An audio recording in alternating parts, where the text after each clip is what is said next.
Hello everyone, আসসালামু আলাইকুম। আমি আপনাদের জন্য আজকে নিয়ে আসলাম ছুরি শুটকি রেসিপি। সেই জন্য আমি বেগুন আর আলুটা আগে একটু হলুদ আর একটু লবণ দিয়ে মাখিয়ে রেখে দেবো 5 মিনিট। এই শুটকিগুলো আমি তেলে নেব, এইভাবে ভালোভাবে তেলে নিতে হবে। 3-4 মিনিট সময় লাগবে মিডিয়ামে আস্তে আস্তে।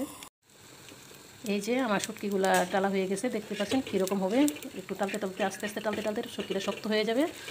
এই পর্যায়ে আমি শুটকির মধ্যে একটু পানি দিয়ে শুটকিটা ডেকে রেখে দিব।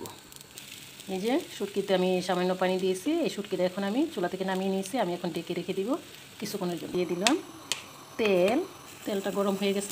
আলু আর বেগুনগুলা দিয়ে দেবো হালকা করে ভেজে নেওয়ার জন্য। এই যে বেগুন এবং আলুগুলো ভাজা হয়ে গেছে। বেগুন এবং আলুগুলো সুন্দর করে ভাজা হয়ে গেছে। আপনারা চাইলে বেগুনটা আগে আলাদা করে ভেজে নিতে পারেন, যেহেতু বেগুনটা নরম। এই যে আমার বেগুন ভাজার তেলটা রয়ে গেছে। এই তেলের সাথে আমি আরেকটু তেল দিয়ে দিলাম। এখানে আমি দিয়ে দিলাম কয়েকটা রসুন কুচি। রসুনটা তেলে হালকা একটু ভেজে আমি অ্যাড করবো পেঁয়াজ। যে রসুনটা ভাজা হয়ে গেছে, এই পর্যায়ে আমি পেঁয়াজ কুচি করে নিয়েছি একটা, আরেকটা পেঁয়াজ আমি চিকন করে পলে নিয়ে নিয়েছি। দুইটা পেঁয়াজ আমি দিয়ে দিলাম। এগুলো আমি ভালোভাবে ভেজে নেব। এই পর্যায়ে আমি লবণ অ্যাড করে দিলাম। লবণ দিয়ে পেঁয়াজটা আরেকটু ভেজে নেব। এই পর্যায়ে আমি তেলের মধ্যে দিয়ে দিলাম শুটকিটাও আমি পেঁয়াজ রসুনের সাথে একটু ভেজে নেব। এখন দিয়ে দিব আমি আধা চামচের চেয়েও কম একটু হলুদ, অল্প একটু ধনিয়া আর 1 চামচের মতন একটু মরিচ। জালটা আসলে আপনারা যে যেমন খাবেন ব্যবহার করবেন। আমি এখন শুটকিটা ভালোভাবে কষানোর জন্য সামান্য পানি অ্যাড করে দিলাম।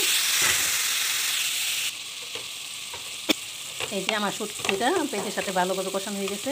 এই পর্যায়ে আমি দিয়ে দিব 3-4টা কাঁচামরিচ এবং আগে থেকে ভেজে রাখা বেগুন এবং আলু। এগুলো এখন আমি সবগুলো উপকরণ একসাথে ভালোভাবে মিশিয়ে নিব। এই যে আমার শুটকিটা হয়ে গেছে, দেখতেই পাচ্ছেন। নামিয়ে নিব। আপনারা এইভাবে করবেন।